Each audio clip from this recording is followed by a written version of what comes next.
eu li muita coisa esse mês. Demais.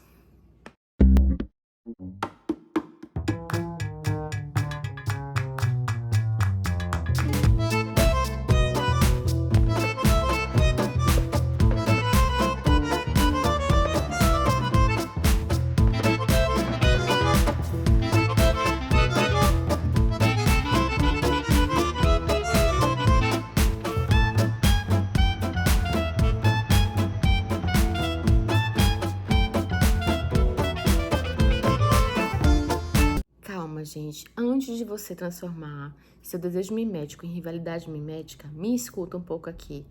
Não, todos esses livros não foram lidos, concluídos e finalizados esse mês. Primeiro que alguns aqui são calhamaços que eu não comecei no mês de março, que eu levei muito mais de um mês para lê-los, quiçá até mais de um mês para lê-los. Outros aqui são livros que dentro dele tem várias peças de teatro. E eu li uma peça de teatro dentro dele, Shakespeare, livro de teatro grego, li uma peça dentro deles. Quando é um livro de crônica, conto, eu só vou trazer ele aqui quando eu finalizá-lo. Mas quando é um livro em que eu tenho uma peça que se encerra dentro de si mesmo, uma novela que se encerra dentro de si mesmo, talvez eu traga aqui sim para conversar sobre ele. E a gente tem que entender também que as pessoas elas têm objetivos, finalidades, desejos e vontades distintas na literatura e que a rotina delas também são distintas entre si. Eu tô vendo aí um movimento das pessoas quererem fiscalizar a leitura alheia, dizer o que leu, o que não leu, não leu, o que deve ler, o que não deve ler, como deve ou não deve ser um canal. Eu acho que existe diversidade para tudo aí e a gente tem que ser esperto para entender quando uma coisa realmente é fake e quando não é, mas calma lá, né? A gente não pode ficar aqui ditando a leitura alheia de forma nenhuma. Cada um faz o que quiser com sua leitura. Hoje parte disso aqui é meu trabalho. Pense, por exemplo, a Tatiana Feltrin, que é modelo de canal de youtuber, de booktuber, para todo mundo que faz booktuber. Ela releu Os Miseráveis, 1.500 páginas no mês, ainda leu outros livros, ainda alimentou o canal dela. Eu não consigo fazer isso. Mas a Tatiana Feltrin, ela trabalha com isso, ela tem experiência em fazer isso, ela lê há muito tempo, então ela tem um ritmo de leitura completamente diferente de alguém que quer pegar hoje um livro para começar a ler. Mas, tendo dito isso, vamos falar sobre esses livrinhos lidos aqui. Eu vou começar com os livros finalizados no nosso clube. Eu e a Karine, minha sócia, a gente tem um clube de leitura. Mas a gente tem 2 edições do nosso clube. Uma edição a gente chama de Ingismundi, que a gente mergulha em um mundo específico. A gente tira um mundo dentro de uma biblioteca, como assim a gente chama, e a gente estuda aquele mundo. E nós estamos finalizando o grego antigo para entrar na Roma antiga. Essa edição do Ingismundi, ela geralmente dura de 6 a 9 meses. E a gente tem uma edição que é o Igis Liber, que a gente tira uma biblioteca de dentro de um livro, né? A gente pega um livro base e dali a gente tira outros livros e outras histórias. E essa é uma edição mais curtinha, que dura de 3 a 4 meses, mais ou menos. E elas acontecem concomitantes e a gente divide muito bem as metas e tudo para você poder também não só participar dos nossos 2 clubes, mas também poder participar de outros clubes ou ter outras leituras a teu bel prazer. Do nosso Ingismundi, a gente está finalizando o Mundo Grego Antigo, mas a gente está lendo um calhamaço agora de 100, então a gente não finalizou nada esse mês, não.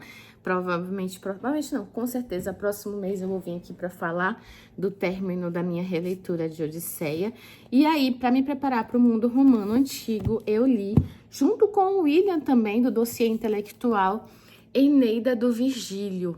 Eu terminei esse livro recente, eu comecei ele acho que em fevereiro e acabei agora em março, finalzinho de março. Eu vou reler no nosso Mundo de Roma. Agora eu fiz uma leitura mais solta, mais para conhecer a história, para o primeiro contato, porque esse vai ser um livro de várias releituras, com certeza. Esse vídeo aqui é só para eu mostrar para vocês e conversar sobre os livros terminados. Eu não vou fazer nenhuma resenha, nem falar especificamente sobre cada um deles. Não é meu objetivo aqui. Nem todos os livros que eu leio eu faço resenha. Elas vão surgindo aos poucos aqui no canal. E não daria também, porque eu gosto de fazer resenhas mais completas. De forma nenhuma, uma resenha que eu faço vai esgotar um livro. Não tem como esgotar um livro numa resenha. Mas eu não quero trazer mais do que já tem por aí. Não que eu acho que o que tem por aí seja algo que não vale a pena ser visto, mas eu não quero ser repetitiva. Então, se eu for trazer uma resenha, eu vou escolher um livro que eu possa e que eu sinta que realmente eu tenha algo a mais a trazer, seja de impressões pessoais, de conexões pessoais que você faz com o livro, ou seja, porque eu acabei estudando mais aquele livro e tenho mais algumas informações a acrescentar do que já encontramos aqui nesse vasto BookTube. E como eu reli recente Ilíada, estava relendo Odisseia, foi inevitável você não perceber como o Virgílio usou mesmo dessa base que a gente já tinha, mítica, para recontar essa história da fundação de Roma, ligando, né, o Augusto, enfim, as pessoas a essa origem divina, se aproveitando das histórias míticas que a gente já tinha. E aí vem Enéas, fim da Guerra de Troia, ali fazendo uma viagem à lá, Odisseia, e terminando dentro de Latinos ali, onde vai começar a surgir a Roma e o Império Romano, a lá Ilíada. Então a gente tem esse caminho bem percorrido por Enéas, muito semelhante à Odisseia e Ilíada. É uma inspiração clara e muito bem-vinda. A releitura acontecerá em breve, e aí eu vou pegar agora dos nossos clubes, que aconteceram várias coisinhas legais.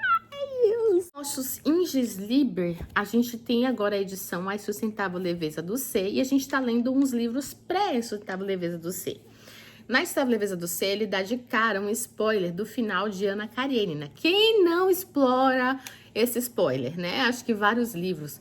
Gilmore Girls, aquele livro Cérebro do Mundo Digital, esse livro Insustentável Leveza do Ser e vários outros sempre exploram o final de Ana Karenina e joga lá o spoiler pra vocês. Tem gente que realmente se incomoda e eu acho que esse livro, a emoção de descobrir o que vai acontecer, deixa você tensa.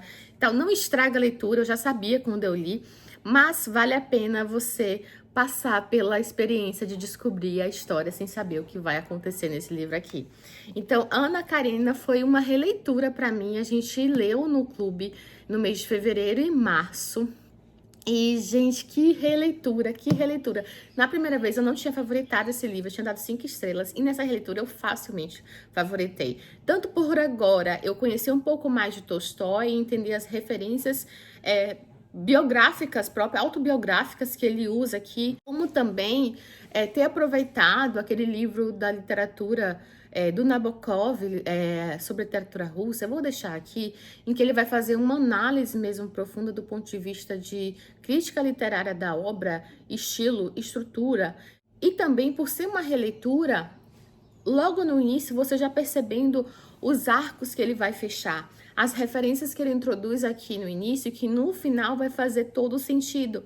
Então você vê como ele utiliza essas duas famílias em contraposição para criar essas comparações mesmo diametralmente completamente opostas entre essas duas famílias e assim desenvolver as histórias e as analogias proféticas, que na verdade são muito mais a gente carregando imagens psicológicas e construindo lá na frente nosso futuro, baseado na bagagem do que a gente viveu ali, muito dentro da Ana Karenina, né?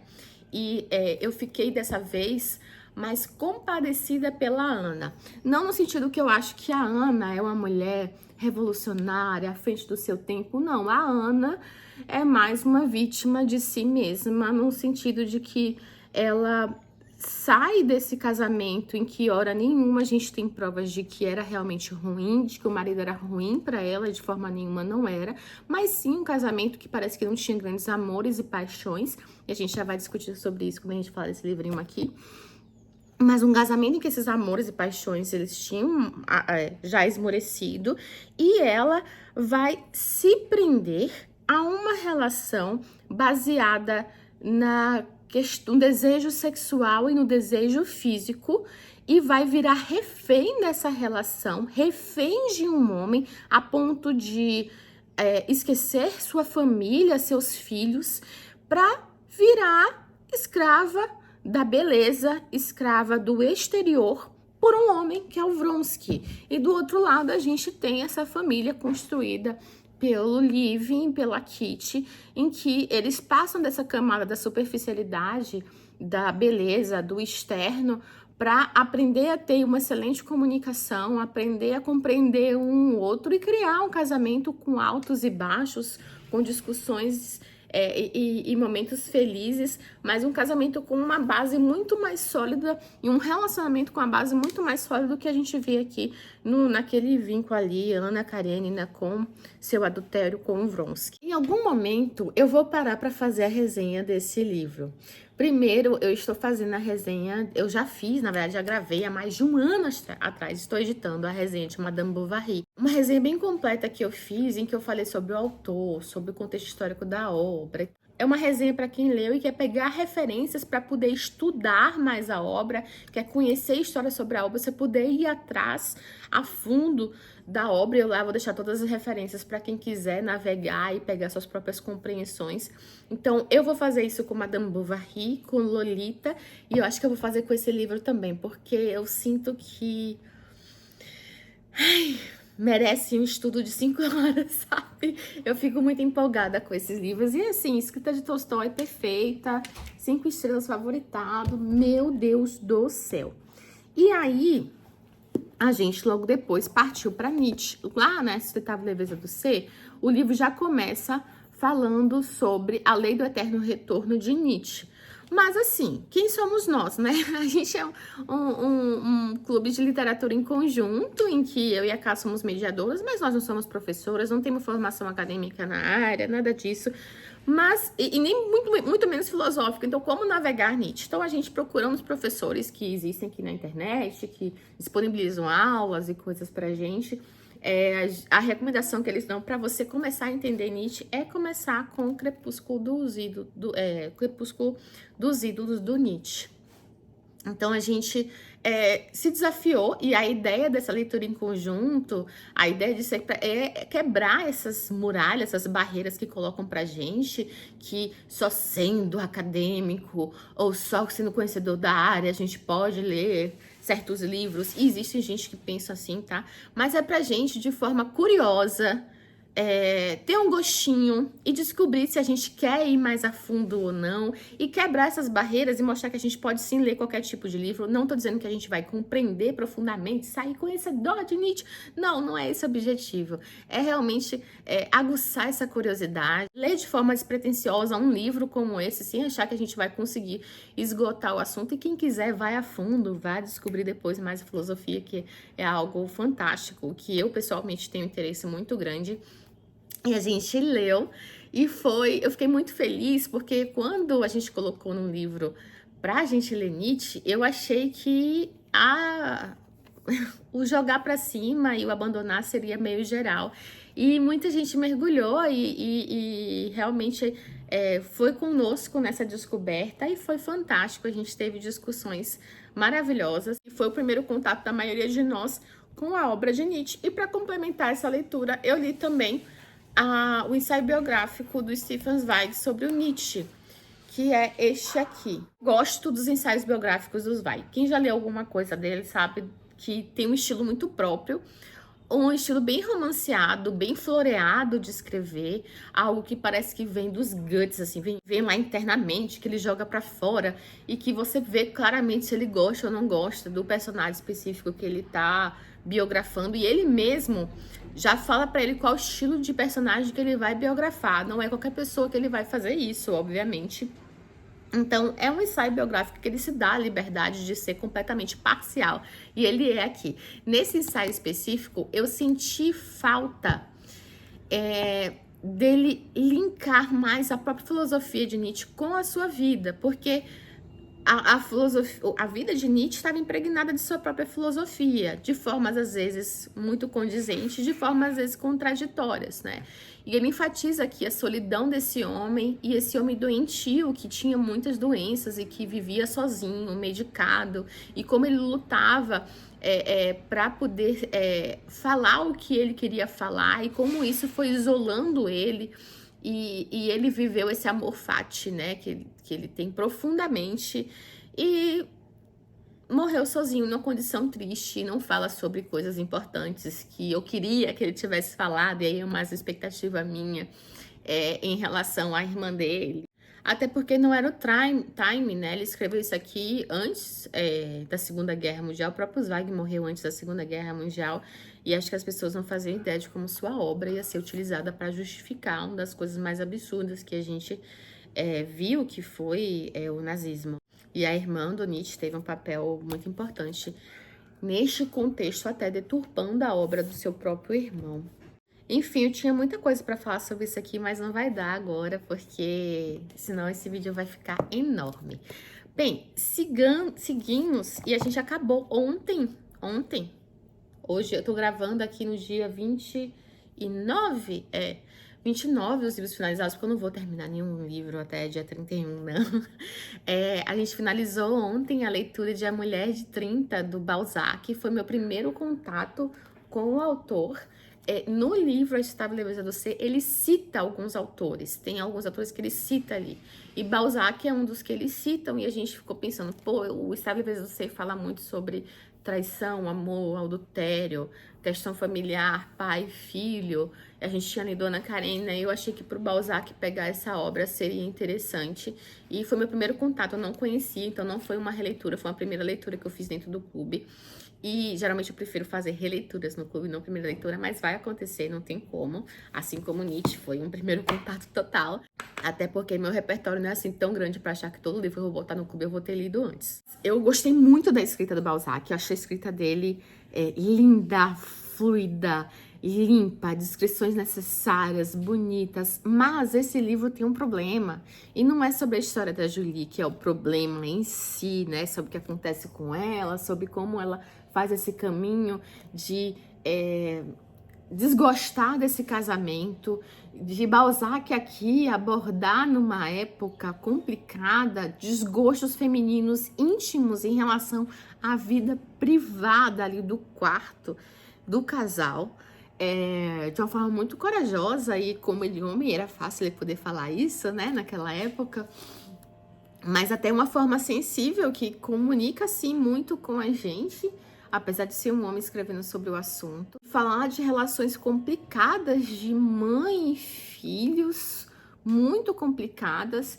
Trazer aqui, sim, o dedo de Deus. Quem leu esse livro sabe o que eu tô falando. Mas esse livro surgiu da junção de vários contos do Tolstói.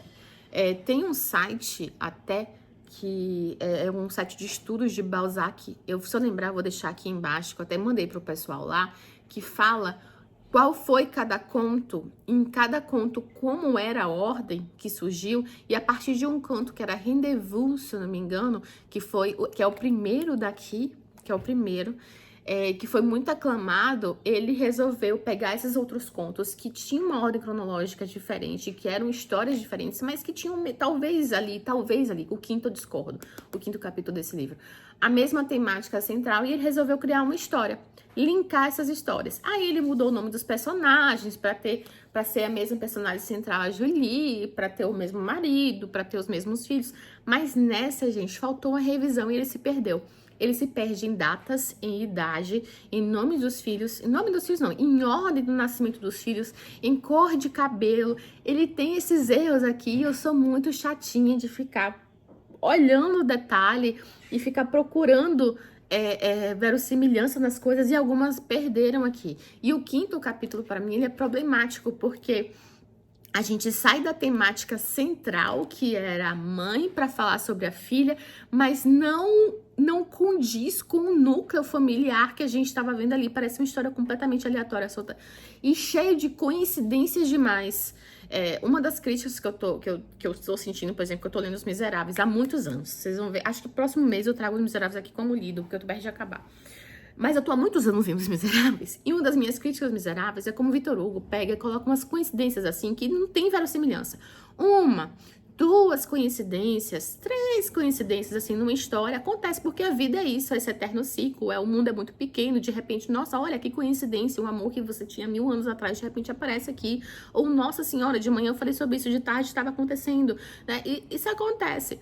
Mas para uma história fazer sentido, 28 coincidências exatas terem que acontecer, não existe, é fantasia, não é uma história. Então, o quinto capítulo desse livro tem um problema, porque não condiz com o restante do livro. Ele isolado como conto funciona, um conto de coincidências e que fala de piratas, corsários e América Latina e até Brasil, né? E aventura, mas não tem nada a ver com o resto do livro. Nada a ver com o resto do livro.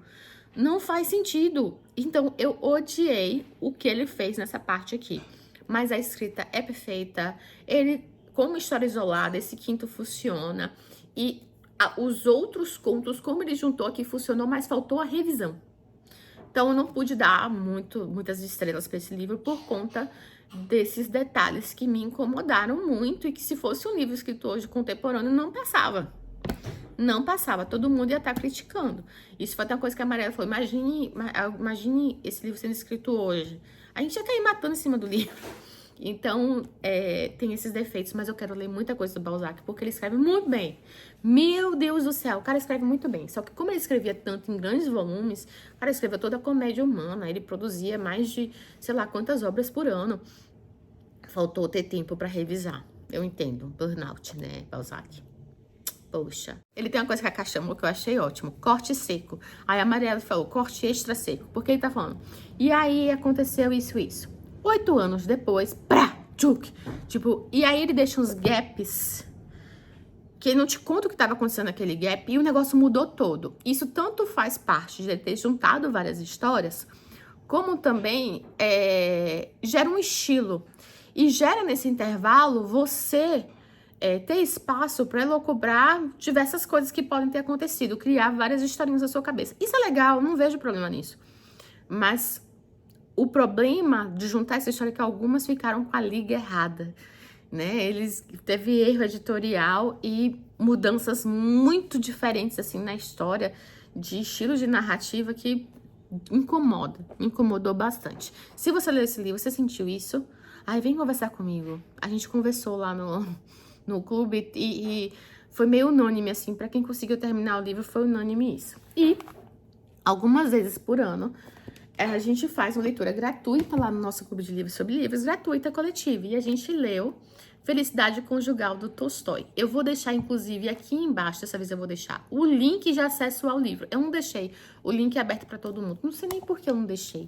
Na nossa discussão. Que na discussão a gente foi destrinchando Felicidade Conjugal, do Tolstói, capítulo a capítulo, conversando trecho a trecho.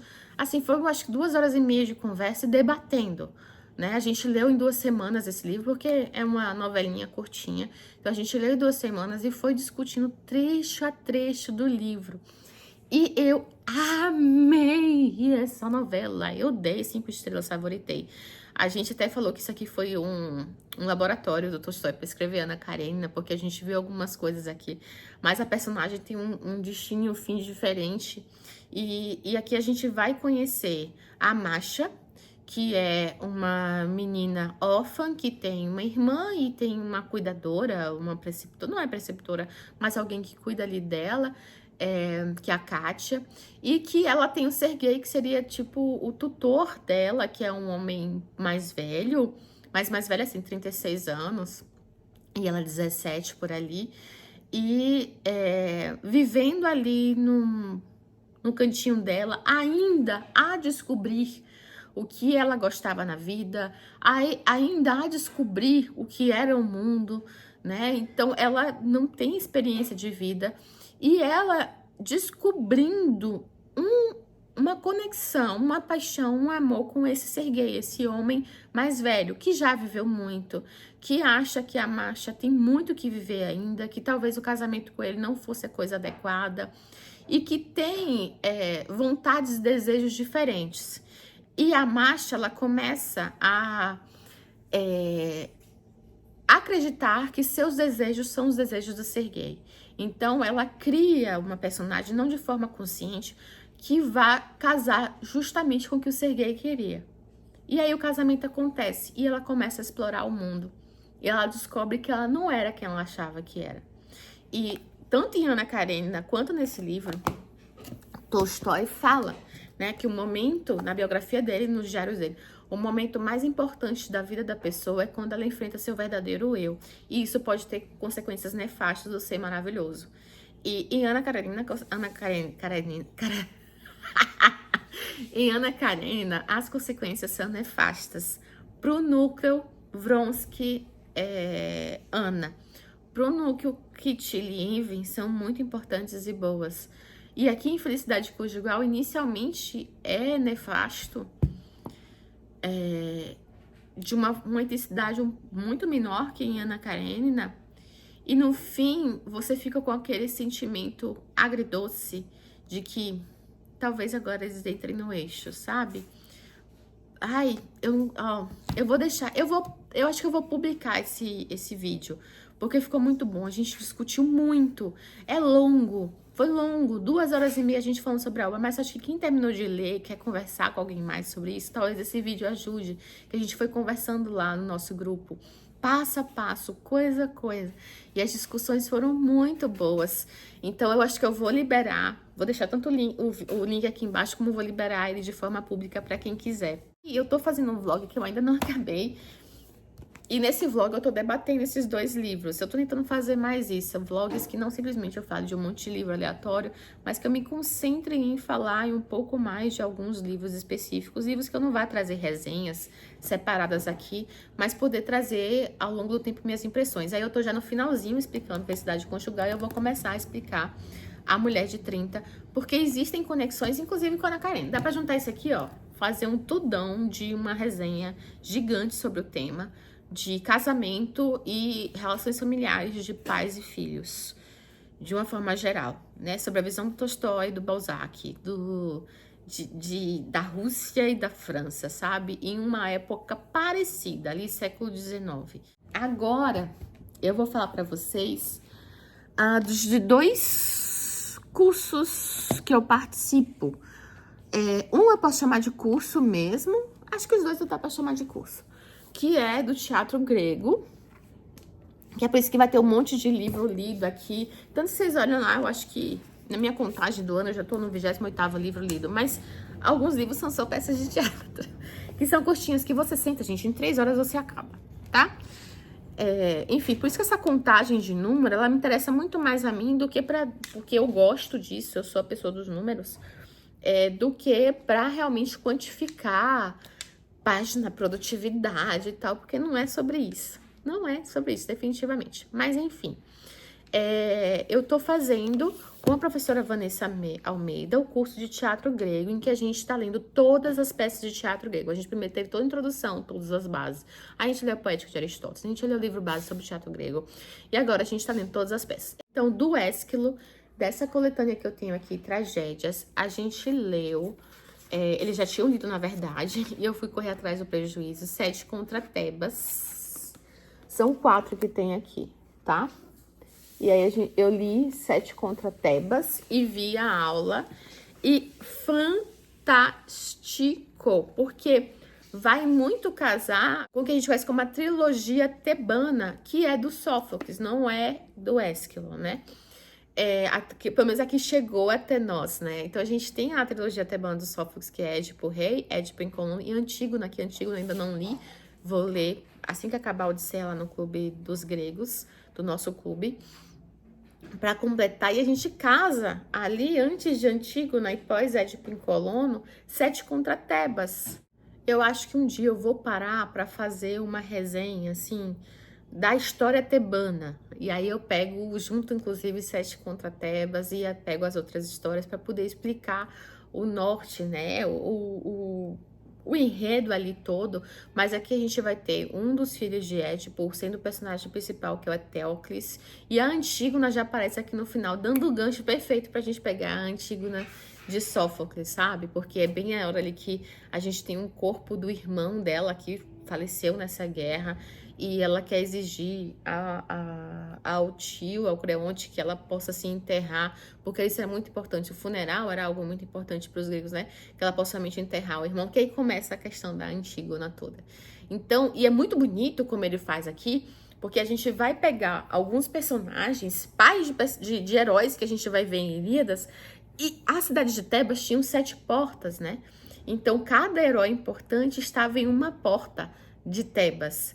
Então, isso que é 7 contra Tebas. E a gente vai conhecer o pai de Diomedes ali no meio, outros heróis importantes, até que a gente tem o próprio irmão do Eteocles, que pediu ajuda da Grécia para combater Tebas e para tirar o irmão do poder, porque o irmão resolveu não mais dividir o poder com ele.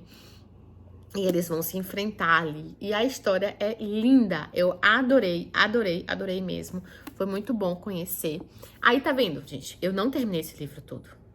Esse livro eu já tinha lido uma outra vez, Prometeu Acorrentado. Já tinha lido no outro mês, Os Persas. E agora eu li Sete Contra Tebas. Ainda tem uma peça aqui que eu não li, que eu vou ler em algum momento, eu vou voltar e aí finalmente eu vou finalizar esse livro. Mas como as peças se encerram, né? Tem todo um contexto ali, mas não é um conto, uma crônica, eu tô trazendo aqui. E eu podia trazer conto por conto, crônica por crônica, por vez, se eu quisesse também. Mas assim, eu escolhi. Cada um escolhe sua metodologia. E aí, continuando na tragédia, eu li mais 2 tragédias gregas. Eu amo as tragédias gregas, muito mais que as comédias. Hein? Eu vou enrolar pra ler as comédias. Já que até aconteceu umas comédias lá no clube, eu tô no curso, eu tô enrolando. Eu li Ajax. Que até então é a minha favorita, mas eu tô acabando as troianas, não acabei. Próximo mês vai estar aqui, que eu acho que é a minha favorita. Mas a Ajax é demais. A gente tem aqui um pós-Ilíada, né? Todo mundo sabe que Aquiles vai morrer, né? Com o calcanhar de Aquiles vai morrer. Mas a gente tem aqui a disputa entre Odisseu e Ajax pelas armas e pelo, né? Como é que eu posso dizer? Pela roupa, não é? Fugiu o nome. Pela armadura e as armas de Aquiles. E Odisseu vai ganhar essas armas e isso vai ferir esse orgulho desse herói do Ajax. E aí ele vai perder a medida, ele vai entrar na híbris, que é essa coisa de se comparar a um deus e achar que não precisa dos deuses. E a Atena vai colocar aqui uma loucura na cabeça de Ajax. E essa loucura dele é muito sanguinária e é muito chocante. E a gente vai conhecer aqui a mulher dele, o filho dele, a discussão que ele tem com a mulher e o filho, o final de Ajax, o sofrimento do irmão dele ali, a disputa também por poder ter o direito de enterrar um herói como esse com todos os rituais fúnebres que se valia daquela época. Vai aparecer Agamenon de Ilíada sendo um contraponto, dizendo que não, eu odeio Agamenon, mas tudo bem. Talvez em Orestes eu tenha pena dele, talvez. Deixa eu chegar em Orestes que a gente vê. Mas é muito interessante, muito interessante. Eu consegui já ver a aula dela também, a dos outros também consegui, a dos 7 contra 10 também consegui ver a aula. E a aula foi fantástica, porque ela abordou essa questão, né, de que a gente tá a gente pega um herói que tinha sentimentos e vontades em um contexto bem antigo ali na Ilíada, e que no teatro grego ele traz para o mais moderno, mas não é moderno, mas enfim, traz ali para o contexto em que a gente já está falando sobre democracia, sobre Atena ali com seu teatro, com tudo, com os filósofos, para abordar outras questões importantes, né, de um outro tempo. Então, o autor do teatro, ele resgata esses personagens e traz outras camadas de discussões que talvez não cabia ali no mundo antigo. Então, muito bom, gostei demais de Ajax, achei tensa, fiquei nervosa, quis chorar, fiquei embebecida nossa, de beleza com a escrita. Eu amo muito o jeito de Sófocles de escrever. E essas traduções de Torrano traz assim não sei explicar. É muito bom, muito bom. E aí, para completar, uma peça que eu não vi a aula ainda, mas que eu já li a peça, eu devo ver a aula próxima semana, esperando só a professora liberar, porque eu não pude assistir ao vivo e ainda não tá liberada, foi Andrômaca, mais uma peça pós-Ilíada. Andrômaca tá aqui, tá vendo? Então, desse livro todo, eu só li Andrômaca. Eu ainda não li nenhuma das outras peças, nenhuma, tá? Andrômaca é mais uma pós-Ilíada. Andrômaca era a mulher de Heitor, que estava, gregos, troianos e Ilíada. Gregos, Aquiles, Ajax, Diomedes, troianos, Heitor, com Príamo, seu pai, com Paris Alexandre, que todo mundo odeia, com Helena lá sequestrada, beleza. Heitor tinha esposa Andrômaca. E para quem viu o final de Ilíada, sabe o que acontece com os troianos, o que acontece com o Heitor. Então, Andrômaca vira escrava, vai virar cativa. De quem? Do filho de Aquiles. E o filho de Aquiles era casado com quem? Com a filha de Helena, Hermione. Sim, a do Harry Potter. Com a filha de Helena. E, obviamente, Hermione vai ficar muito chateada da concubina ser quem é Andrômaca. Isso vai ter filhos, raiva, inveja, e a gente vai ver essa discussão aqui. E vai aparecer até Peleu, o avô de Neoptólemo, que é o filho de Aquiles, tentando defender o filho, e um fim trágico, não vou dizer pra quem. Um fim muito trágico, muito trágico. Quem já leu Odisseia sabe o que acontece com Andrômaca, né? Vai ter lá, a gente vai ver lá o que acontece com Andrômaca, mas esse é o livro essa peça entre Ilíada e Odisseia. Eu já falei aqui que eu vou fazer um vídeo de uma ordem de acontecimentos desse mundo antigo, desses épicos. Ilíada, as peças, Odisseia, até Eneida, né? Vou juntar o grego e o romano e fazer uma ordem de acontecimentos. Não que seja necessário você ler esses livros dessa ordem. Os livros e as peças, elas bastam entre si. Mas no mundo antigo, as pessoas que ouviam Ilíada, que ouviam Odisseia, que assistiam as peças, elas já conheciam as histórias que estavam acontecendo, então para elas já existiam todo um sentido. Dá para ler de forma individual, mas eu vou fazer um vídeo colocando essas ordens. Em algum momento isso vai acontecer. A gente vai começar com os argonautas lá, ou quiçá antes, Jasão, Medea, a gente vai começar lá até chegar em Eneida e o pós e tudo, enfim. Vou fazer isso em algum momento. Me aguardem, eu quero ler os Argonautas antes, então vai demorar um pouquinho. Mas vai vir, quero terminar todas as peças de teatro. Aí eu vou fazer esse videozão. Me falem aí se vocês querem, que eu acho que vai ser legal. Bem, acho que do mundo grego acabou e agora eu vou falar sobre Shakespeare. Oh, por que não? Antes, né, eu tô lendo as obras de Shakespeare com a Monique, a gente tá lendo algumas obras. Tá fazendo um trabalho fantástico, e ela é professora, então ela tem toda aquela didática acadêmica, ela traz pra gente todas as referências acadêmicas, então é muito bom. Eu acho importante a gente poder mesclar esse conhecimento popular, pessoal nosso, né? Nossa, esse livro bateu assim comigo e tal, também com o conhecimento da academia, né? Do que os estudiosos falam sobre o assunto, né? Isso é muito importante poder juntar essas coisas, então a Monique faz esse papel e é muito bom. E a gente tinha lido, eu comentei isso no último vídeo, Sonhos de uma Noite de Verão, e ela falou que parecia muito com Emma, né? E ela fez até um vídeo fazendo as correlações. E é demais. Aí eu falei, gente, eu preciso ler Emma da Jane Austen. E esse livro, gente, eu devorei. Eu acho que eu li ele em 1 ou 2 semanas. Tipo assim, tem 500 páginas. Diagramação maravilhosa, ó. Tipo, olha o tamanho da letra. Dá pra você ler daí. Maravilhosa e tal. Então, o que importa o número de páginas, né? Mas eu devorei esse livro. E eu amei conhecer os personagens daqui. A Emma, super chata, mimada, você fica com raiva da personagem. Ela, ainda assim, tomando na cara, não quer aprender. Não vou falar aqui o final, o que acontece. O Knightley, que por alguns momentos eu achei que ele seria um herói, um mocinho ainda mais querido que o próprio Darcy do Orgulho e Preconceito. Depois, no final, eu vi que não. O Knightley, ele é a razão, ele é a pessoa que tem o bom conselho, né? Que é muito centrado, um cavalheiro, um gentleman, ele é assim, ele é muito sagaz, muito inteligente.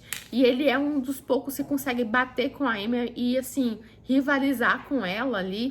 Então, você fica nessa, porque a Emma falta maturidade, né, na menina. Ela por ter dinheiro, não precisar do casamento para poder sobreviver socialmente, ela quer interferir na vida de todo mundo e ela só faz besteira, porque ela não tem maturidade para entender certas coisas da vida, certas nuances, que não é um simples cálculo de matemática.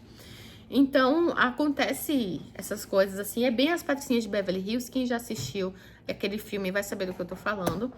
E eu, por alguns momentos, achei que o Knightley seria nossa, acho que eu gosto mais do Knightley até do que o Darcy de Orgulho e Preconceito. Mas o Darcy, ele passa por mais provações e por passar pelas provações, a gente consegue descobrir mais quem ele é internamente. Porque o Darcy, ele teve que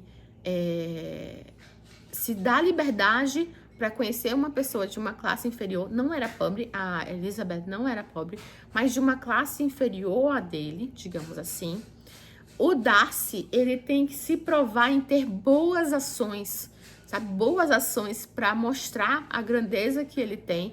O Knightley não, ele não teve que fazer nada absurdo. Ele só deixou as coisas rolarem e continuou falando o que era certo. Então, para mim, o Darcy se prova mais como tendo uma natureza que eu goste até do que o Knightley, mas eu amo o Knightley também. Ele é, como eu falei, a voz da razão. E eu amei essa leitura, amei muito.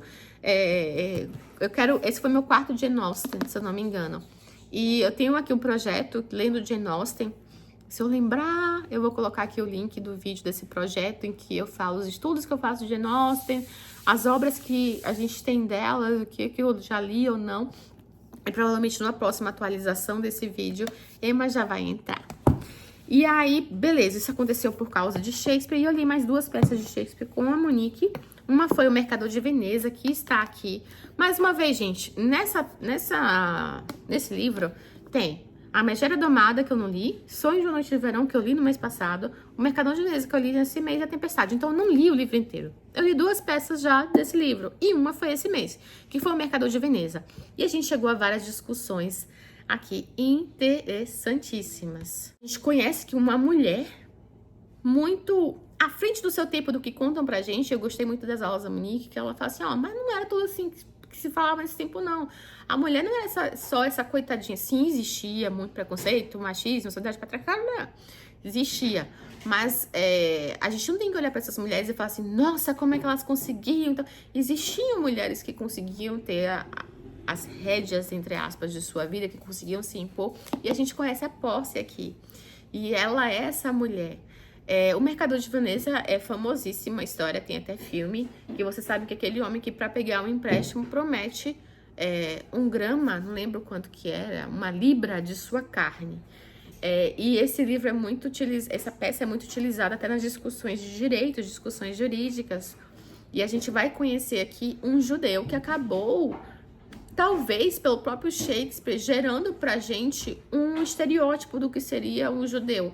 De uma forma que a gente até ficou se questionando se não seria antissemita. No filme, a gente tem aquele discurso que os judeus fazem, eu não sou também carne de carne. O trecho é muito famoso. No filme, conseguiu mudar um pouquinho essa visão negativa que o Shakespeare acabou trazendo do judeu e que era muito comum por uma questão religiosa da época. A gente estava vivendo um momento mais controverso da Inglaterra do ponto de vista religioso. Católicos versus protestantes. Aí vem os judeus.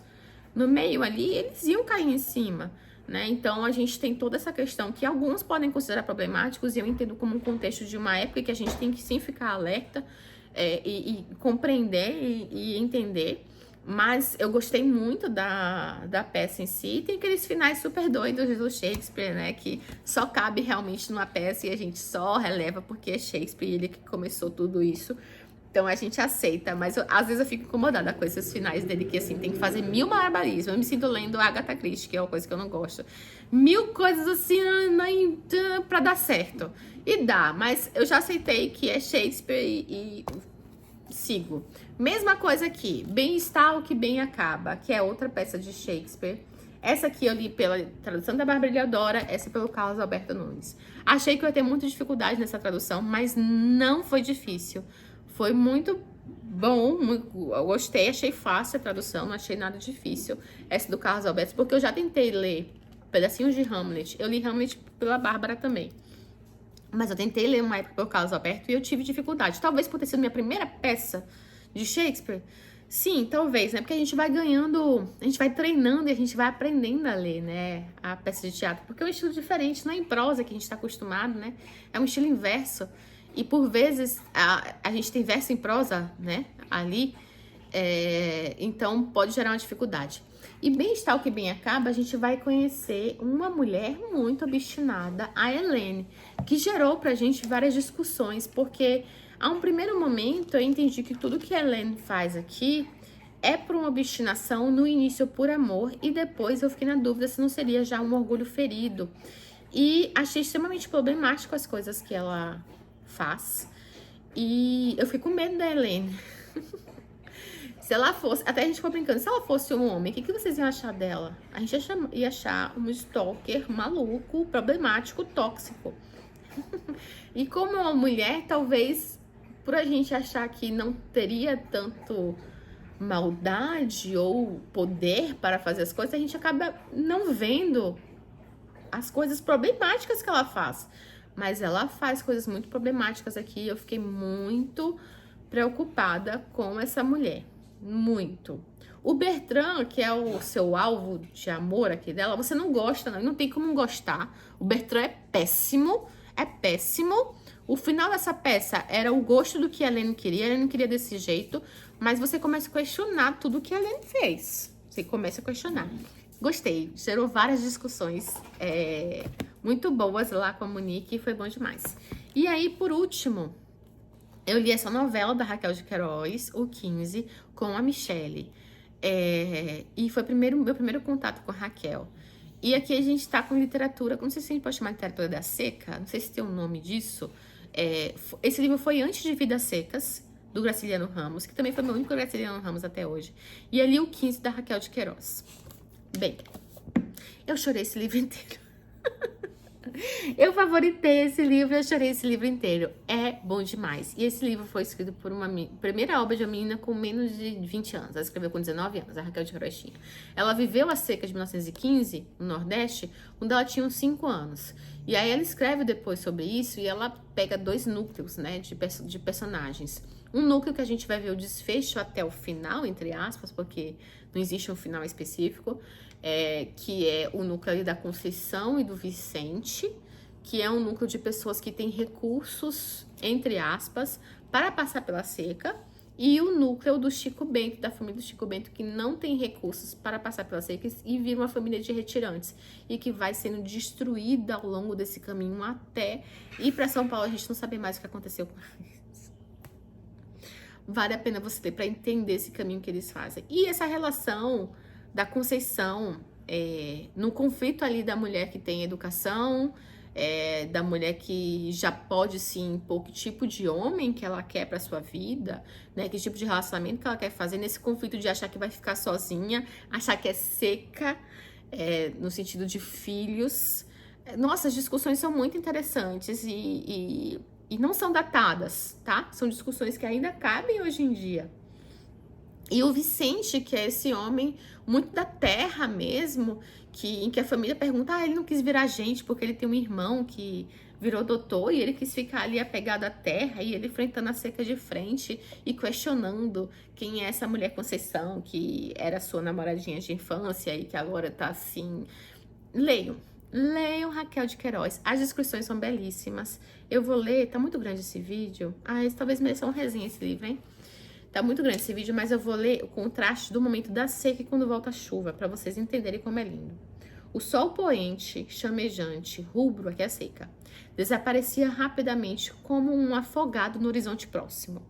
Sombras cambaleantes, retirantes andando, se alongavam na tira ruiva da estrada, que se vinha estirando sobre o alto pedregoso e ia sumir no casário dormente do arruado.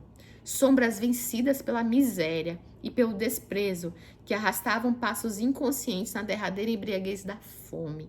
Uma forma esguia de mulher se ajoelhou no chão vermelho. Um vulto seco, né, sem água, comida, se acocorou ao lado e mergulhou a cabeça vazia entre os joelhos agudos, aparando-a com as mãos.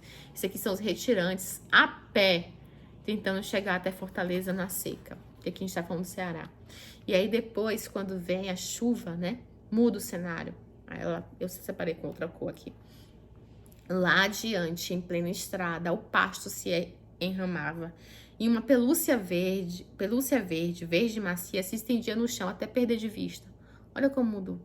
A caatinga desapontava toda em grelos verdes, paus esverdeados, de um sujo tom azinhavre, líquido, onde as folhas verdes da pacaviras emergiam, e boiavam os verdes ciclos de aguapé, enchiam os barreiros que imaginavam os caminhos, água, insetos cor de folha, esperanças, né? A gente não chama o gafanhoto de esperança, saltavam sobre a rama, e tudo era verde, e até o céu periquitos verdes voaçavam gritando. O borralho cinzento do verão vestira-se todo de esperança. A mudança desse cenário. E o que eu achei interessante é que ele vai falar desse verde depois que chega a chuva, mas ainda tem todas as marcas ali da seca, né? As carcaças e tudo. E eu lembrei muito de um cemitério, né? Tudo verdinho, gramado, mas cheio de morte. Até comentei isso na discussão lá do grupo com a Michelle. Então, nossa, gente, eu chorei demais esse livro inteiro. Leiam esse livro aqui de Raquel de Queiroz. Estava na minha lista 40 antes dos 40. Então, pelo menos um livro eu vou ter lido. E é um livro curtinho. Eu li no fim de semana esse livro. É bem curtinho. Ele parece ter muitas páginas, mas a diagramação dele é muito boa. E tem muito diálogo, então é curtinho, você termina rapidinho. Nossa senhora, falei 1 hora, mas foram muitos livros. É isso e até o próximo vídeo.